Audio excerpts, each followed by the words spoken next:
Wayne, good morning. Thanks very much for joining us on the AM Report. Certainly some exciting news. I want to begin by perhaps unpacking what a much needed boost this will be for our economy, given how battered we've been by COVID-19.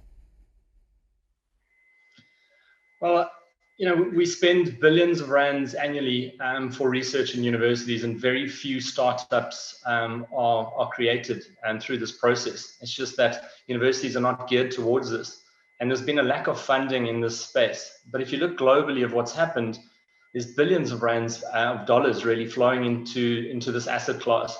And this is creating thousands of startups, which is by creating jobs and facilitating the whole process from a venture capital perspective.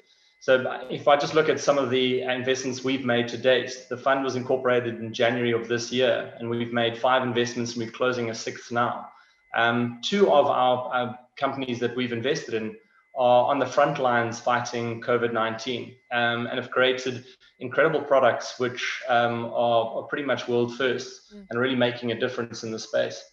So when, if I heard you correctly, you're saying it's not exactly a first for South Africa's universities. Is that what you said?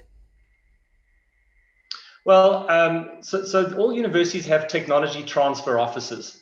And the technology transfer office within the universities, their role is really to administer contracts, to raise money for more research, and to transfer technology. But they haven't really been successful because of the lack of commercial focus and the lack of deep funding from development to actually take into commercialization. Right. And so this is the first fund of its kind. And essentially we are for profit, of course. We're looking to generate returns. But in that sense, the universities and the creators or scientists that are part of these spin-out companies that we fund all have a stake in these businesses. And so if we're successful, and we certainly think we will be, there'll be a commercial return for the universities as well. And our dream is really to say, if we can get universities that are creating commercial returns from the research that they're doing, they can start self-funding other things, reduction of fees, scholarships, etc. Yeah. And this has been done successfully in many countries.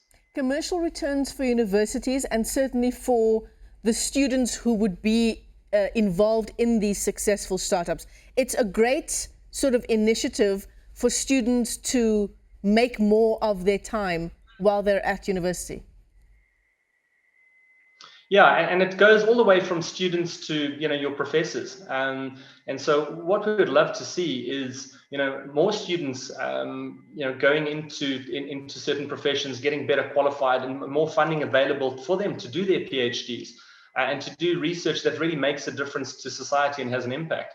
And that's what we've seen at universities like Oxford and Cambridge, the MITs and Stanfords of the world.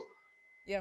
So since February 2020, the University Technology Fund raising some 230 million rand, so far investing, if I'm correct, in 5 companies, Wayne. Give us a sense of the kind of technology that's being developed. Sure. So we've made 5 and closing a 6th pretty soon. There's been in the energy space, the digital platform space, biotech space. To talk about one, they've actually commercialized technology out of UCT to produce commercially valuable pharmaceutical proteins in a plant-based system. And their products are successfully now used to test antigens in the SARS-CoV fight. So, we've really got some really deep science and deep IP, and that's the benefit of universities. You've got a meeting of minds, you've got scientists across various different fields collaborating, finding solutions, and a lot of this is done with initially grant funding. And so this is something that you won't find in the private sector, these opportunities and these types of technologies. Might there be an opportunity as well for perhaps research that has been ongoing at universities where this kind of funding was lacking before there was such a thing as a university technology fund that you would now be investing in? So in other words, it's not all new ideas or ideas that are just only now being interrogated. Yeah, 100% spot on. I think that is what we do see is, some of this research has been lifelong work of professors. They've been doing this for 20 years because of intellectual curiosity. And you do need research like that. But it hasn't really been focused on to solve a problem or take an opportunity or to try and commercialize. However, we come along and we see these opportunities across all 26 universities. And we can say, hold on, there's a synergy between this technology and the other from another university. And if you put them together, there might be something there. So certainly, we do see that as a huge potential. Yeah. So when you're a partner at the University Technology Fund, who are some of the other people involved in the fund, and who sort of decides on where the money goes? That's a great point. So the SA SME Fund, led by Ketso Gordam, really was the anchor investor and really brought this together along with Inurfis from Stellenbosch University and UCT. So that was the real three partners up front. Us, Stocks and Strauss as fund manager, administer the fund. We've got additional investment from the Technology Innovation Agency and the Small Enterprise Funding Agency. And ourselves as fund managers have put money into the fund. Us as fund managers, we obviously vet the deals, we do our due diligence, and we have to take it to an investment committee who have the final say. And we're very privileged to have a gentleman by the name of Tom Hockaday that serves as chairman of our investment committee. And he was really spearheaded Oxford's efforts over a 10-year period and made Oxford what it is today. So as it stands, not really any government involvement in the fund? We have TIA and CIFA that funding from the DSI. Other than that, we are a commercial entity and we are geared to make commercial decisions. We're professional fund managers with an investment committee that has been there before and done it. And so we believe that's the only way to do this. But we certainly welcome and are looking to increase the fund size. We've seen there are fantastic opportunities out there at the university.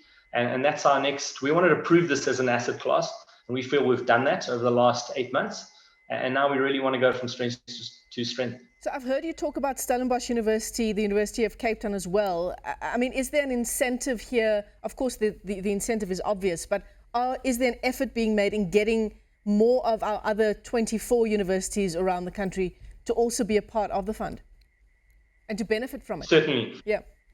Absolutely. So, I mean, our first investment was actually a company called HireX Biosciences, and they stem out of the University of the Western Cape. We are now starting to increase our fund size, and we're looking for qualified investors to do so. CIFA came in and invested recently, which allows us more money to go to the other universities. We're currently looking at about 30 deals, which span across 10 universities in South Africa.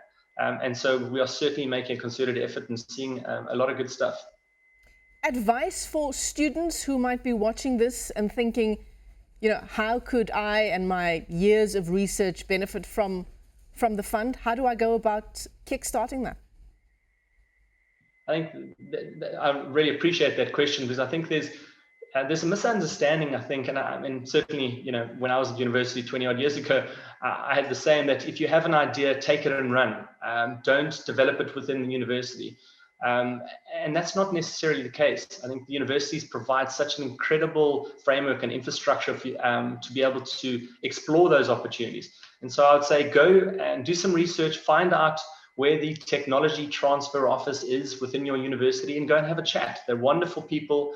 They're very qualified, and they will assist you on your journey. And 10 to 1, you'll find that the university takes, if they assist you successfully, they would like a small piece of that opportunity, but they're there to nurture you along the way. Yeah, absolutely. And it puts university on the map as well. Wayne, thanks very much for your time this morning. Wayne Stocks is partner at the University Technology Fund, certainly an incredibly exciting initiative there. Technology and innovation incubated in South Africa's universities being commercialized.